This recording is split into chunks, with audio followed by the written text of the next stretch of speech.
The throne room of the Obsidian Palace was a place where hope went to die. 300 years of absolute rule had polished the black stone floors with the footsteps of those who came begging for mercy they would never receive, and the massive windows that stretched from floor to ceiling offered a view of a kingdom that thrived on fear rather than loyalty. King Cassius sat motionless on his throne, a figure carved from shadows and ice, his silver eyes reflecting nothing of the petitioners who prostrated themselves before him. They said he had no heart, that whatever humanity he once possessed had been burned away centuries ago, leaving only this perfect weapon of a king who ruled through strength alone and tolerated no weakness in himself or others. The rumors about him were countless. Some said he had been born without the capacity for emotion, a genetic anomaly that made him the perfect ruler. Others whispered that he had performed a dark ritual, trading his heart for immortality and power. The truth was something he kept buried so deep that even he sometimes forgot it existed, a wound so profound that he had built an entire personality around ensuring he would never feel that kind of pain again. For 3 centuries, he had been successful. No one spoke of destined mates in his presence. No one dared mention love or bonds, or any of the sentimental weaknesses that made wolves vulnerable. His kingdom was efficient, powerful, and utterly devoid of joy. The current petitioner, a regional alpha seeking permission to expand his territory, was droning on about resources and strategic advantages when the throne room doors burst open with enough force to crack the ancient wood. Commander Theron, Cassius's most trusted general, and one of the few wolves old enough to remember a time before the heartless king, strode in with urgency written across his weathered features. He didn't apologize for the interruption, didn't waste time with protocol. That alone made Cassius pay attention. Theron announced that the Border Patrol had found something in the Forbidden Reaches, in the ancient forest where the old ruins crumbled under the weight of forgotten history, and his voice carried a note that Cassius hadn't heard in decades. Genuine uncertainty. They brought her in on a stretcher, unconscious and impossibly fragile. Her dark hair spread around her like a shroud. She was young, perhaps in her early 20s, and she wore clothing that didn't match any style from the current era. A dress of woven fabric that looked like something from historical archives. But it was the marks on her exposed skin that made every wolf in the throne room take an involuntary step back. Intricate symbols glowed faintly silver against her flesh, running up her arms and disappearing beneath her clothing, a language that predated the current werewolf civilization by centuries. Cassius rose from his throne for the first time in months, descending the steps with a predator's grace and something deep in his chest, in the place where his heart should have been, twisted with a pain he thought he had successfully numbed. The council convened immediately, 14 of the oldest and most powerful wolves in the kingdom gathering in the war room, while healers worked to stabilize the mysterious girl. She showed no signs of waking, her breathing shallow, her heartbeat thread weak. The lead healer, a wolf named Isadora who had seen more than 2 centuries herself, reported that the girl's body was fighting against something, as if 2 different forces were warring inside her, one trying to wake her, and another trying to keep her dormant.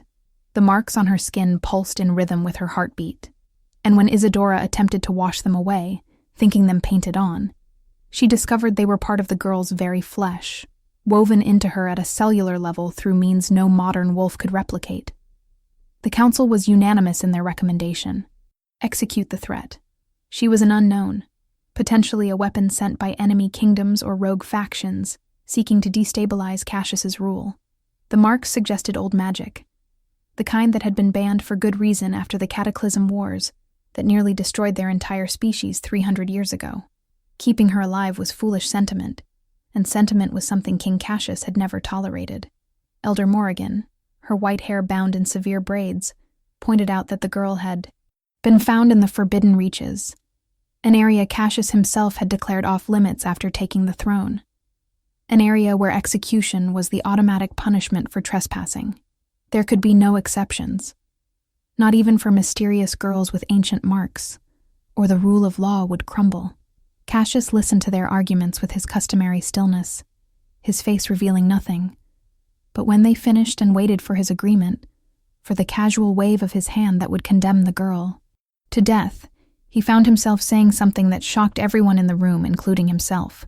He announced that the girl would be kept alive for now, confined to the palace under heavy guard, and that scholars would be brought in to decipher the marks on her skin. If she was connected to the old magic, she might have knowledge that could be useful, and usefulness was the only currency that mattered in his kingdom. It was a rational explanation, one that fit his established character perfectly. But Theron watched him with knowing eyes, and Cassius avoided that gaze, knowing his old friend would see the lie beneath the logic. If you're finding yourself drawn into this story, wondering what secrets this mysterious girl carries, and how she could possibly affect a king who has spent 3 centuries perfecting his heartlessness, make sure you're subscribed to the channel so you don't miss what happens next. Drop a like if you're already invested in seeing where this goes, because this is just the beginning of a tale that will span lifetimes and challenge everything we think we know about destiny and redemption. They moved the girl to rooms in the West Tower, a section of the palace that had remained closed for as long as anyone could remember. Cassius gave the order himself, specifying these exact rooms, and only later, alone in his own chambers at the darkest part of night, did he acknowledge why. These had been guest rooms once, 300 years ago, before he became king, before he became the monster everyone feared. These rooms held memories he had spent centuries trying to erase, and bringing the girl here was either masochistic foolishness or some unconscious recognition of something he refused to name. She woke on the 3rd day, her eyes opening to reveal irises of a color that shouldn't exist, a deep violet that seemed to shift and swirl like galaxies. She woke screaming, her hands clawing at her own arms as if trying to tear the marks from her skin, and it took 4 guards to restrain her before Isadora could administer a sedative. But in those few moments of consciousness, her eyes had locked onto Cassius, who had been standing in the doorway, observing. She had looked at him with such profound recognition, such devastating sorrow, that he actually stepped backward, his centuries of control cracking for just an instant. Then the sedative took effect, and she slumped back into unconsciousness, but her lips had formed words, too quiet for anyone else to hear, but perfectly clear to his enhanced hearing. "I'm sorry I couldn't save you." The scholars arrived, a collection of historians and linguists who specialized in pre-cataclysm texts and artifacts. They examined the marks on the girl's skin with growing excitement and terror, pulling out ancient references and comparing symbols. The language was Old Tongue, the original werewolf language that had been lost during the Cataclysm Wars, and while they could translate individual symbols, the way they were arranged on the girl's body created a meaning that was both map and prophecy, instruction and warning. Elder Matthias, the most learned of the scholars, presented his findings to Cassius with trembling hands, explaining that the marks told the story of the Moonborn bloodline, the original royal line that had ruled before the Cataclysm, the line that was supposed to have died out completely when the Old Kingdom fell. According to the symbols, the Moonborn carried the ability to channel ancient power directly from the source of their werewolf nature, a connection to the primal forces that created their species. This power had been both blessing and curse, giving them abilities far beyond normal wolves, but also making them targets during the chaos of the Cataclysm Wars. The last known Moonborn had been executed 300 years ago, their line deliberately wiped out by those who feared what they could become. But the prophecy written on the girl's skin spoke of a survivor, a final daughter who would sleep through the centuries and wake when the world needed her power most, when old threats would rise again, and only the Moonborn could stand against them. Cassius listened to this explanation with his face carved from stone. But inside, memories were stirring like serpents in a pit. 300 years ago, during the final days of the Cataclysm Wars, he had been a very different person. He had been a young general in an army that fought to establish order from chaos, and he had followed orders without question, believing he was building a better world. One of those orders had been to eliminate the Moonborn bloodline, to ensure that no one could wield that kind of power again. and he had carried out that order with ruthless efficiency. He had burned their stronghold, had hunted down every member of the royal family, had personally confirmed each death. The memory of that night, of flames and screaming, and the weight of what he was doing, had been the beginning of his transformation into the heartless king. But there had been one Moonborn he hadn't killed, one he had tried to save. Her name had been Ariana, and she had been everything he was not: compassionate, hopeful, brilliant in ways that had nothing to do with combat or strategy. They had met during a brief ceasefire, a moment of peace in the endless war, and she had looked at him with eyes that saw beyond the soldier to something redeemable underneath. For 3 months, they had stolen moments together, building something fragile and precious in the midst of destruction. She had made him believe he could be more than a weapon, had shown him possibilities beyond violence and domination. And then his commanders had given the order to eliminate the Moonborn, and he had faced an impossible choice: follow orders and destroy everything that made him feel human, or betray his people and become a traitor. He had tried to find a middle path, had gone to Ariana and begged her to run, to disappear and let him report her dead. But she had refused, had insisted on staying to try to save her people, believing until the last moment that peace was possible. He had been there when the stronghold burned, had searched desperately through smoke and flame, and had found her dying in the ruins, the life leaving her eyes even as she looked up at him. Her final words had been a prophecy and a curse, spoken with the last of the Moonborn power flowing through her. You will live forever with what you have done today, unable to die, unable to forget, until the moon itself returns what you have lost. And then she had died in his arms, and something in him had died with her. The girl in the West Tower woke properly on the 5th day, her violet eyes clear and focused, even though her memories were fragmented chaos. She didn't know her name, couldn't remember where she came from, or how she ended up in the Forbidden Forest. The marks on her skin frightened her, and she flinched every time someone approached, as if expecting violence. Isadora reported that she was physically healthy, but mentally fragile, caught between terror and confusion, and recommended gentle handling. Cassius found himself visiting the West Tower more often than he should, standing in the doorway and watching her like she was a puzzle he needed to solve, and every time their eyes met, he felt that same twist of pain in his chest, that same inexplicable recognition. It was Theron who finally confronted him, catching him in the hallway after one of these visits. The old commander, one of the few wolves who remembered Cassius before he became the Heartless King, closed the door to ensure privacy, and asked the question that had been hanging unspoken between them. What was Cassius really doing? They both knew the girl should have been executed according to protocol. They both knew keeping her alive was a security risk. So what was the real reason? Cassius had no good answer. No rational explanation that would satisfy even himself. He only knew that every time he looked at her, something ancient and wounded in him stirred to life, and the walls he had built so carefully around his emotions felt dangerously thin. The girl learned to speak again before she learned to remember, picking up the modern language with surprising speed, even though she claimed no knowledge of it. She told Isadora that sometimes she had dreams, vivid and terrible, of fire and death, and a love that transcended lifetimes. In these dreams, she was someone else, someone important, and there was always a man with silver eyes who looked at her with such devastating loss that she woke weeping. Isadora, who had seen enough of life to recognize patterns, reported these dreams to Cassius with a meaningful look, and he ordered the healer to say nothing to anyone else, to keep these details confidential even from the council.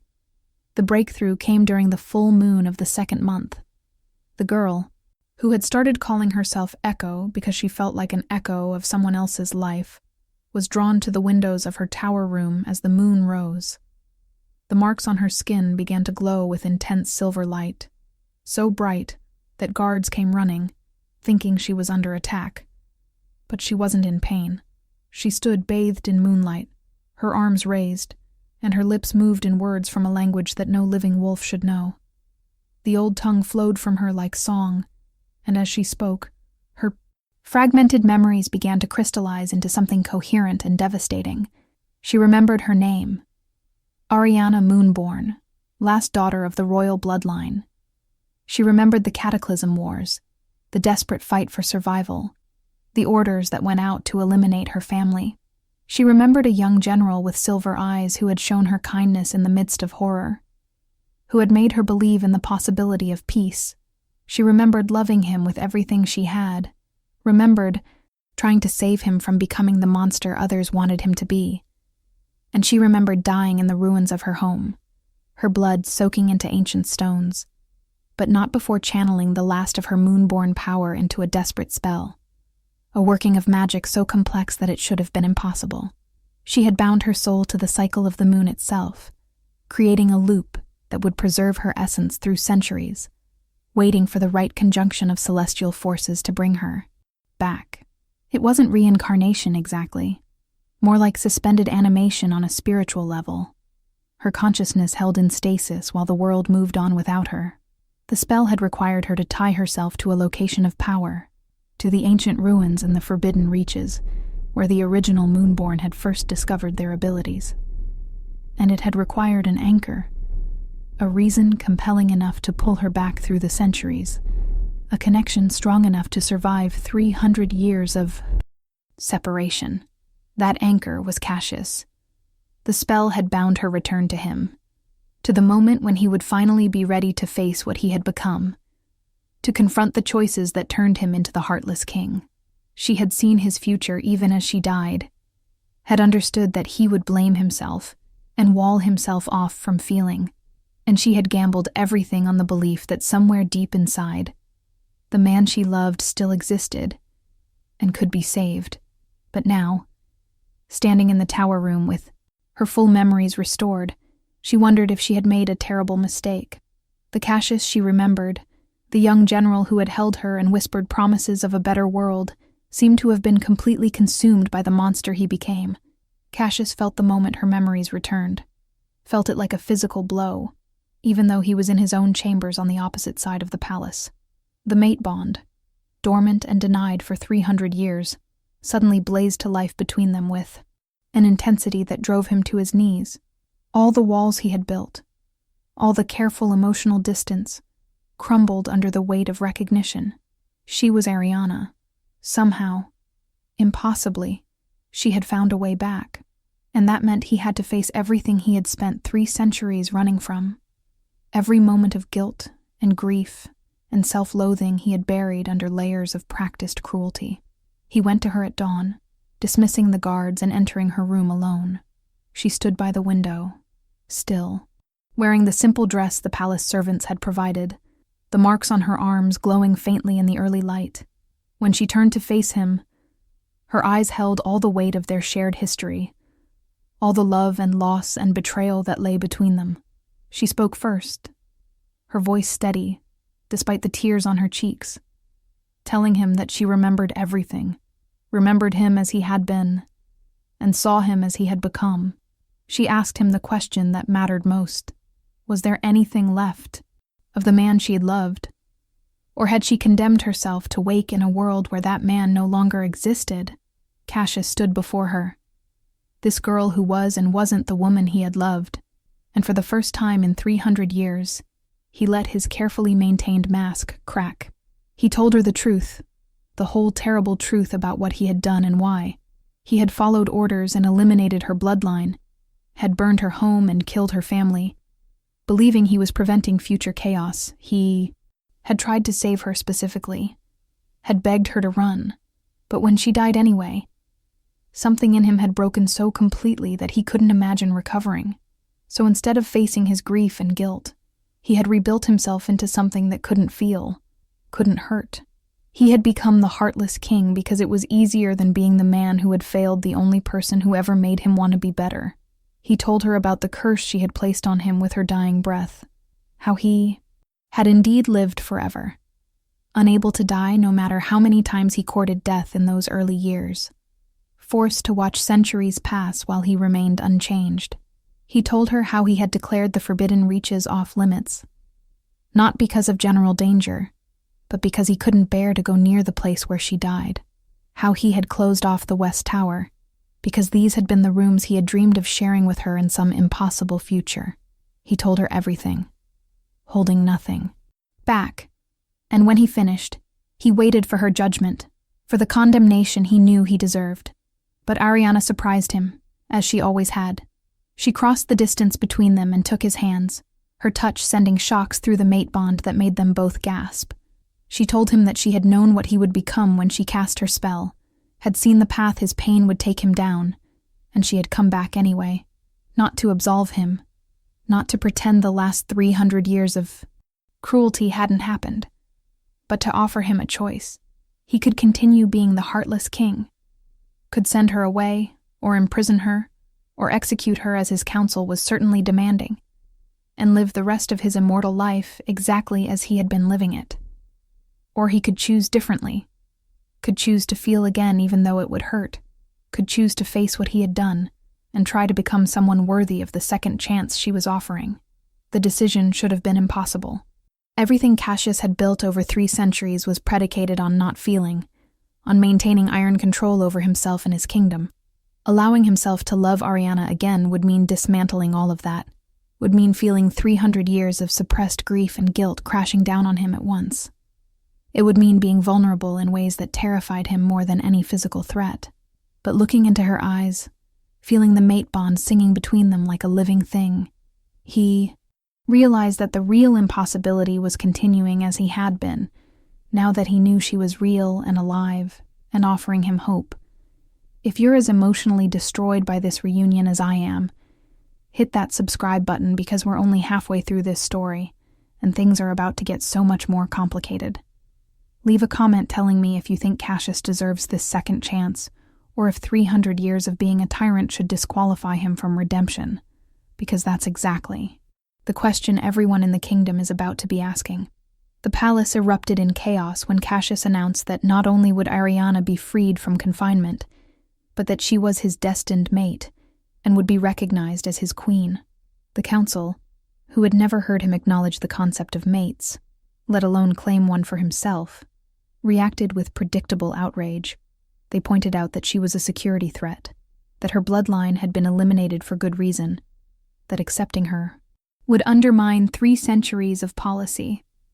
Elder Morrigan went further, accusing Cassius of being compromised by whatever magic the girl carried, suggesting she had enchanted him somehow, turned their invincible king into something weak and manipulable. Cassius listened to their objections with a patience that was itself noteworthy. The old Cassius would have simply executed anyone who questioned his decisions, would have reminded them through violence that he was king, and his word was absolute law. But something had already shifted in him, some fundamental change that Ariana's return had triggered. He addressed the council calmly, acknowledging their concerns, while making it clear that his decision was final. He pointed out that Ariana's knowledge of old magic and ancient history could be invaluable, that her moonborn abilities might be exactly what they needed if threats from the pre-cataclysm era ever resurfaced. It was a political argument, one that gave them rational reasons to accept what he was doing, even though everyone in the room knew the real reason had nothing to do with strategy. But the kingdom's problems went far deeper than council politics. Word spread quickly about the mysterious girl in the West Tower, about her impossible origins, and her claim on the king's heart. The common wolves, who had lived under Cassius's harsh rule for generations, didn't know what to make of this sudden change. Some saw it as weakness, a crack in their invincible king that enemies might exploit. Others dared to hope that if the heartless king could find his heart again, perhaps the entire kingdom might become more than just an efficient military machine. Rival alphas in distant territories heard the rumors and began plotting, sensing opportunity in what they perceived as Cassius's distraction. The real danger came from an unexpected source: the Shadowborn Covenant, a cult of wolves who worshipped the chaos of the Cataclysm Wars and sought to bring about a second collapse of civilization. They had existed in the shadows for centuries, never powerful enough to challenge Cassius directly, but always working toward their apocalyptic goals. The return of a Moonborn, especially one connected to the king who had helped end the first cataclysm, represented either a terrible threat to their plans or a powerful opportunity. Their leader, a wolf named Corvus, who claimed to channel the voices of those who died in the wars, declared that Ariana must be captured and her power harvested to fuel a new age of chaos. Ariana herself struggled with her new reality in ways that had nothing to do with external threats. She had woken to a world utterly different from the one she remembered, where the idealistic dreams of her youth had been replaced by harsh pragmatism and fear. The kingdom Cassius ruled was powerful and stable, but it was also cold, built on principles that went against everything she had believed in. She saw how wolves lived in constant vigilance, how showing vulnerability was considered dangerous weakness, how the entire culture had been shaped by 3 centuries of Cassius's emotional shutdown, and she had to confront the fact that she bore some responsibility for that. Her dying curse had trapped him in immortality, forced him to live with his guilt and pain, without the mercy of death.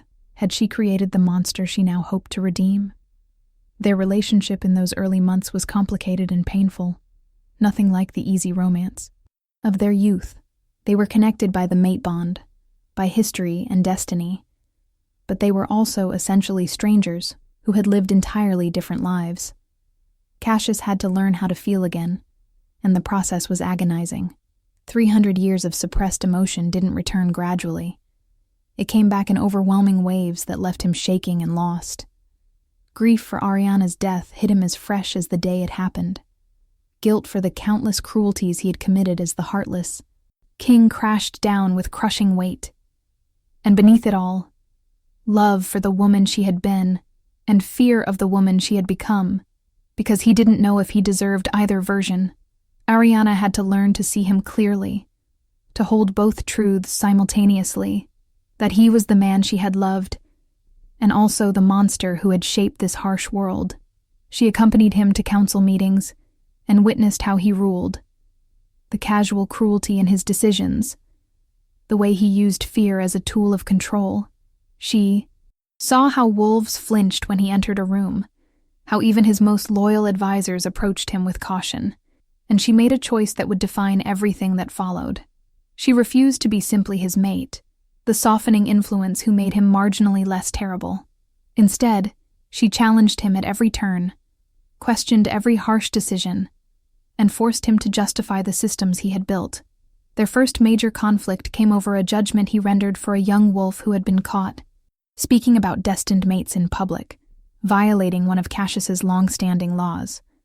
The traditional punishment was exile, stripping the wolf of pack protection and sending them into the wilderness alone.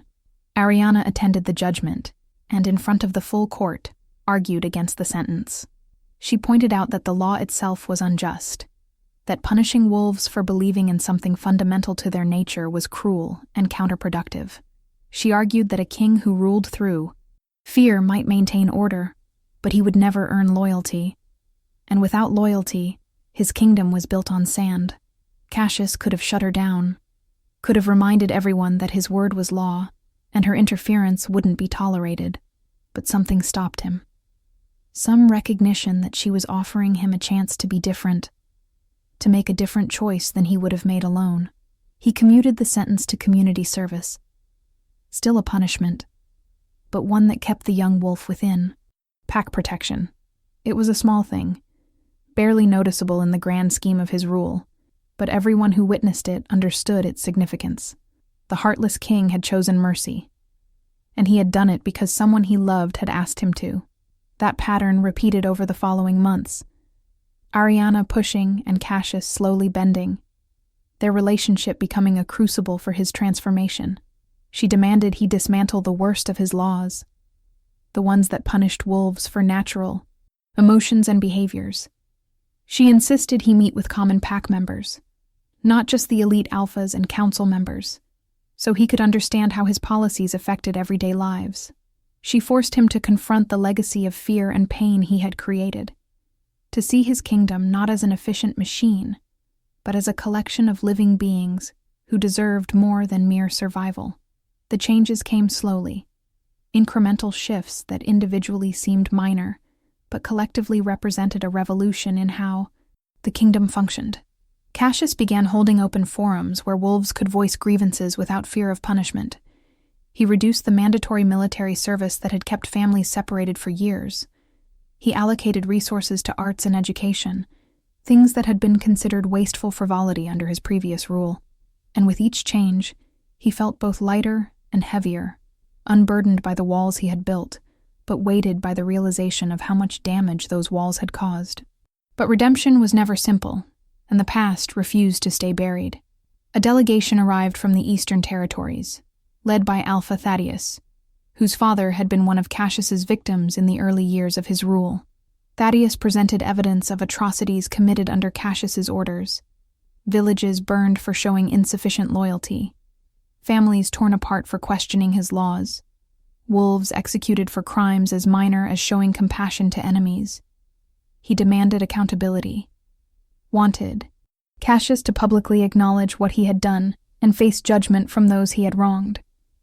It was a reasonable request, a necessary step toward true justice, but it was also potentially explosive, threatening to destabilize the entire kingdom. Ariana supported Thaddeus's demands, much to Cassius's initial anger. In private, they fought about it with an intensity that made the palace walls shake, the mate bond carrying the full force of their emotions. Cassius argued that publicly confessing his crimes would invite chaos, would embolden enemies and create opportunities for those who wanted to tear down everything he had built. Ariana countered that without accountability, his redemption was hollow performance, that true change required facing consequences, not just making surface-level improvements. She told him that she hadn't returned to help him become a kinder tyrant, but to help him stop being a tyrant at all, and that meant surrendering absolute power and submitting to the judgment of those he had harmed. The tribunal that followed was unprecedented in werewolf history. Cassius, the immortal king who had ruled unchallenged for 300 years, stood before an assembly of wolves he had wronged and allowed them to speak their truth. He listened to stories of pain and loss, heard accounts of cruelties he barely remembered committing because they had been so routine, faced the accumulated weight of 3 centuries of suffering. He didn't defend himself, didn't make excuses, simply acknowledged what he had done and accepted their anger as deserved. And when they demanded to know what punishment could possibly be adequate for such vast wrongdoing, he gave them an answer that shocked everyone, including himself. He proposed dismantling the absolute monarchy, transitioning to a system where power was shared among regional councils, and the king served as first among equals rather than absolute ruler. He would remain in his position, because the kingdom needed stability during the transition, but his authority would be checked by others, his decisions subject to appeal and review. It was political suicide, voluntarily giving up the control he had maintained so completely for so long. But it was also the only genuine accountability he could offer. He couldn't undo what he had done, couldn't bring back those who had died, or repair lives he had destroyed. But he could ensure he never had unchecked power to cause such harm again. The proposal divided the kingdom instantly. Some saw it as justice, the necessary evolution of a system that had been broken by one person's trauma.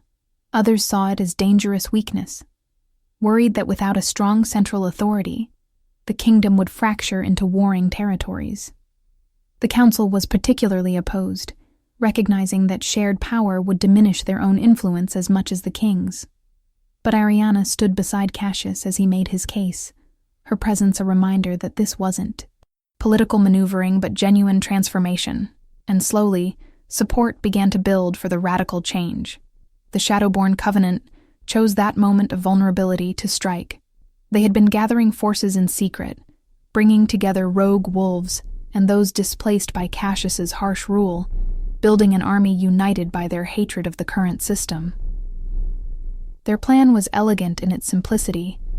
Kidnap Ariana, use her moonborn power to open the ancient seals that kept pre-cataclysm weapons. Locked away, and unleash enough chaos to bring down the entire kingdom.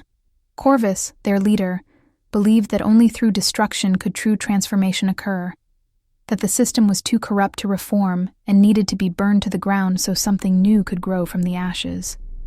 They attacked during the full moon, when Ariana's power was at its peak, sending a strike team through tunnels beneath the palace that dated back to the Old Kingdom.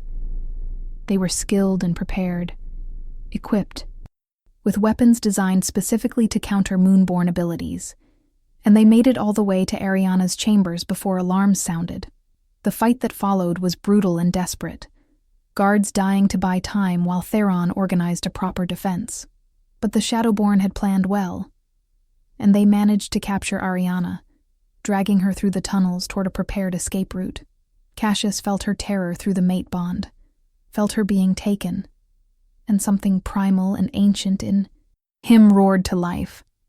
This was different from the controlled violence he had wielded for centuries, different from the calculated cruelty of the heartless king. This was pure protective fury, the rage of a mate defending what was his. He tore through the palace like a force of nature, following the bond connection with absolute certainty. And when he caught up to the Shadowborn in the ancient tunnels, what followed was less a fight than an execution. But Corvus had anticipated this reaction, had counted on Cassius's transformation making him emotional and therefore exploitable. He held a blade to Ariana's throat, not silver, but something older and more dangerous, a weapon forged in the Cataclysm Wars that could kill even an immortal. He offered Cassius a choice: surrender and watch his kingdom burn, or fight and watch Ariana die the same way she had 300 years ago. It was psychological warfare, targeting Cassius's deepest trauma, and for a moment, it worked. Cassius froze, memories of holding Ariana's dying body crashing over him, and in that moment of hesitation, Corvus moved to strike the killing blow. Ariana saved herself.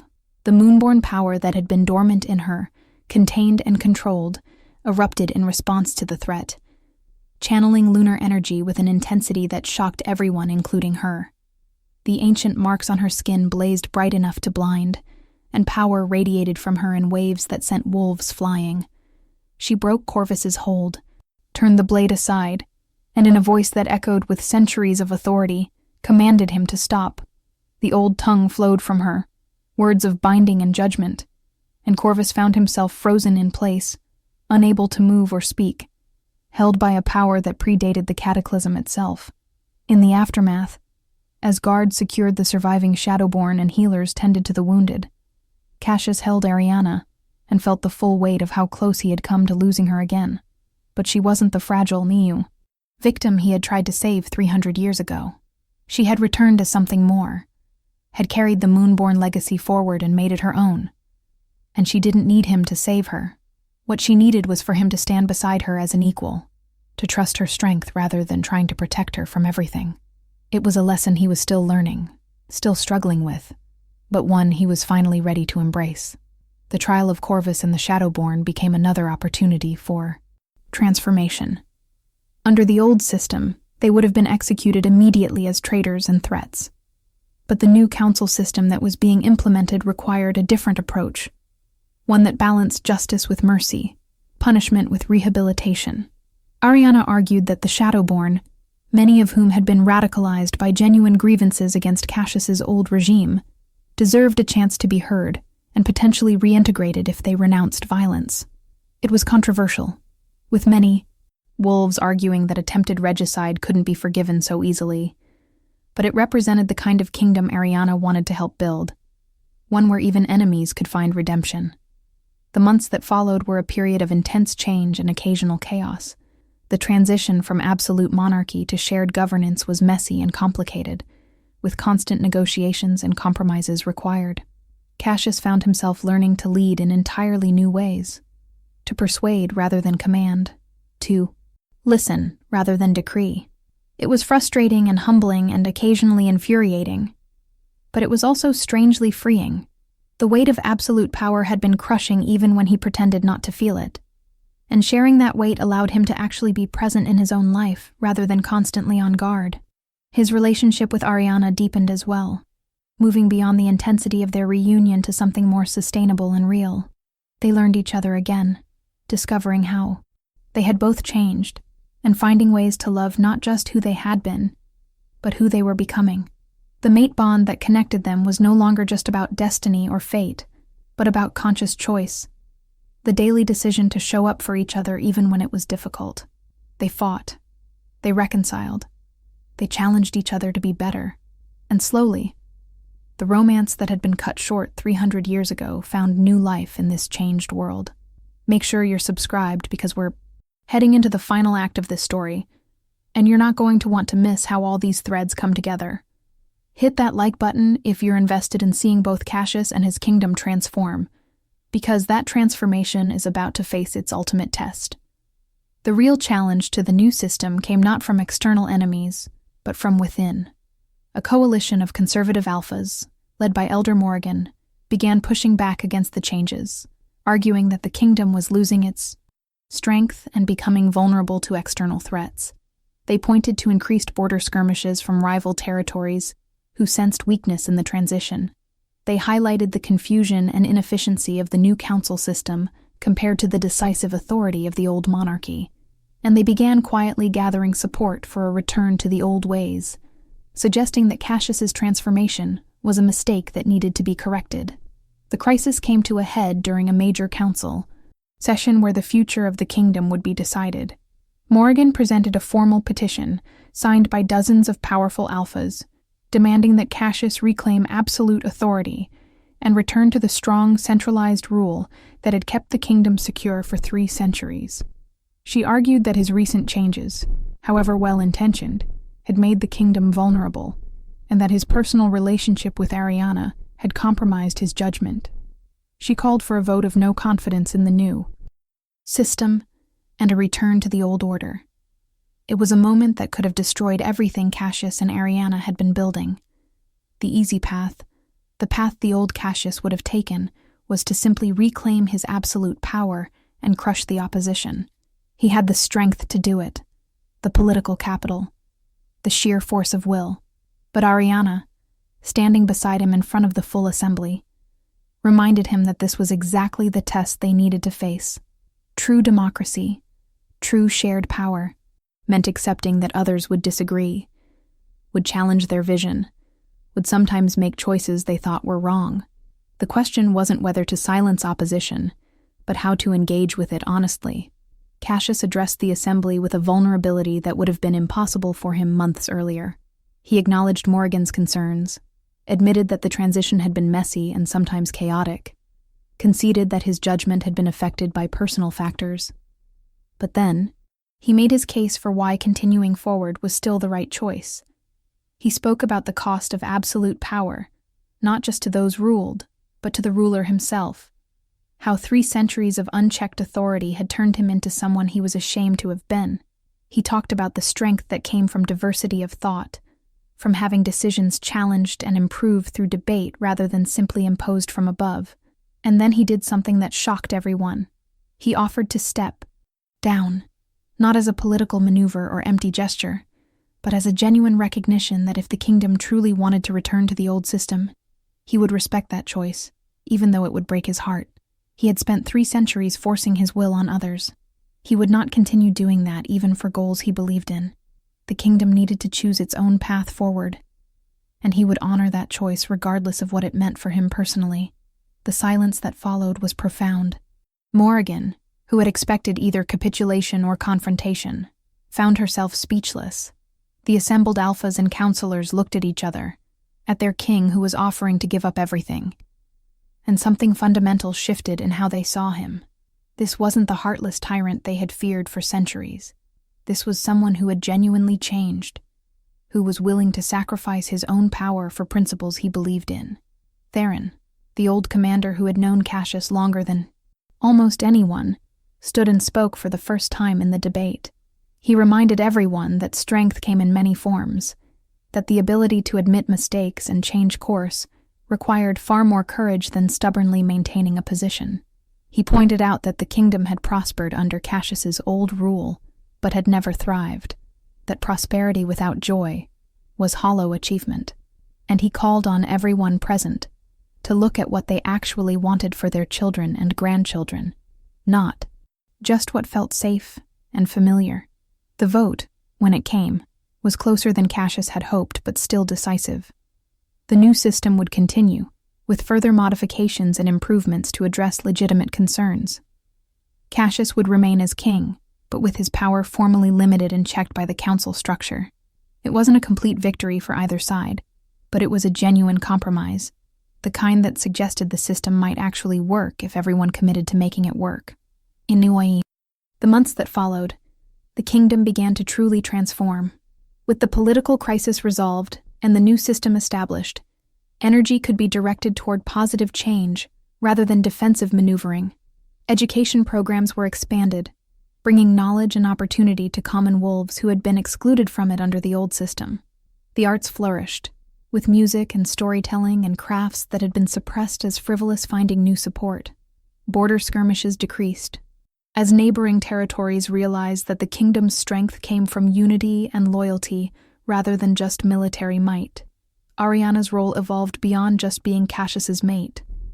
She became a leader in her own right, using her moonborn abilities to heal old wounds, and her historical knowledge to help the kingdom learn from past mistakes.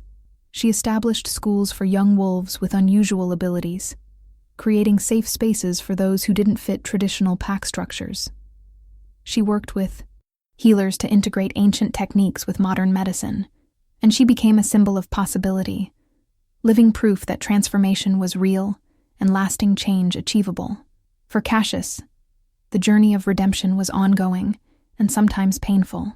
There were days when he struggled with the loss of absolute control, when problems arose that he could have solved instantly under the old system, but now required lengthy negotiation.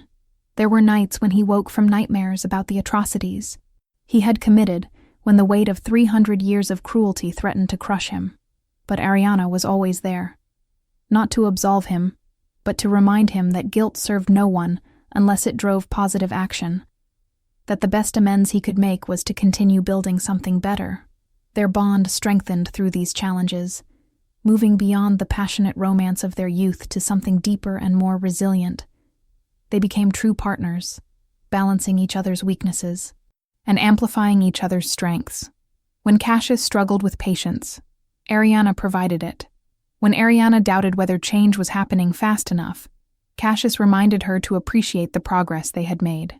They learned to fight productively, to disagree without breaking, to maintain their individual identities while building something together. The final test of everything they had built came from an unexpected source. Scouts reported activity in the Forbidden Reaches, in the Iam, ancient ruins where Ariana had been found. Archaeological evidence suggested that other pre-cataclysm sites were beginning to awaken, that whatever power had been sealed away 300 years ago was starting to stir again. The prophecy written on Ariana's skin, which had brought her back, was only the first part of a larger pattern. Old powers were returning, and the kingdom would need to face threats that the previous generation had been unable to defeat. But this time, they would face those threats differently. Not with the absolute authority and military might that Cassius had once wielded, but with the collective strength of a kingdom that had learned to work together. Not with one all-powerful king making all decisions, but with councils and communities contributing their unique perspectives and abilities. The moonborn power that flowed through Ariana wasn't meant to be wielded by one person alone, but to be shared and channeled through networks of trust and cooperation. As they stood together at the edge of the Forbidden Reaches, preparing to enter the ruins and confront whatever ancient forces were awakening, Cassius took Ariana's hand and felt the full weight of how far they had both come. 300 years ago, he had lost her to his own fear and violence, had become a monster to avoid facing his pain. But she had bet everything on the belief that he could be saved, had bound her soul to his, and waited centuries for him to be ready.